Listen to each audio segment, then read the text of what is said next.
Jurors heard defense attorney Mark O'Mara deliver his closing argument for more than 3 hours today. He was conversational, really low-key. His style clearly is different from the prosecutor, Bernie De La Rianda, who gave his close the day before.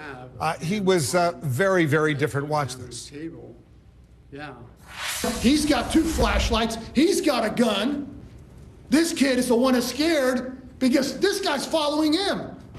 When I first got this case, I thought it was going to come and go in 20 minutes. Because when I found out that there was a 911 call with somebody screaming on it, it was game over. All right, we're back with our legal analysts, Sonny Hostin, Mark Nijame, and Jeffrey Toobin. All right, let's talk a little bit about that different style, and was a very different style from John Guy, who did the rebuttal, the closing argument for the prosecution as well. Jeffrey, I'll start with you. What was more effective? Wolf, you tell me the verdict, and I'll tell you which one was more effective. I can't tell you. I don't know the verdict. They're just different, and both are obviously accomplished, and there is no right or wrong way to give a summation. I think both of them worked for them. Mark O'Mara could not give a fire-eating summation. That's not his personality. That's not how he conducts himself in the courtroom. I thought it worked very well for him, but you never know how a jury's going to react until you hear the verdict. What did you think, Mark? Look, they're all successful. They're all top of their game, and you can't be somebody else. When you talk to fellow trial lawyers, first thing you tell everybody, be yourself. You take your best points and you adjust accordingly. And Jeffrey's exactly right. If one of them tried to be the other, they would just fall flat on their face. They all had to just give their style.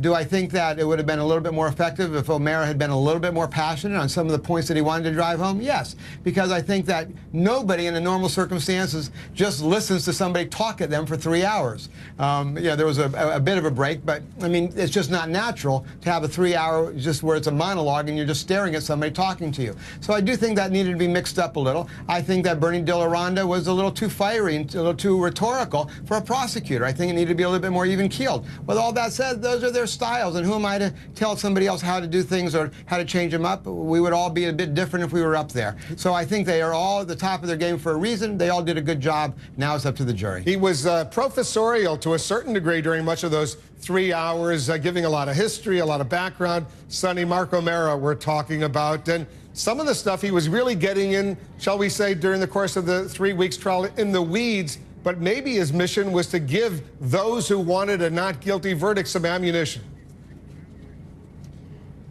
Yeah, I think that conversational style works quite well, especially for someone like Mark O'Mara, who genuinely appears to be that kind of person. We've seen him be interviewed, Wolf, and he doesn't have that fiery type of personality. That's different personality that I have. I mean, I was one of those prosecutors that was probably a little more like Bernie, but I think Mark and Jeff are right. You have to be who you are. I do think that it came across a little professorial, perhaps a little slow, not that exciting. But when you're defending someone that's accused of violence and accused of killing someone, perhaps that is tactical. Perhaps you don't want to be this fiery, aggressive person.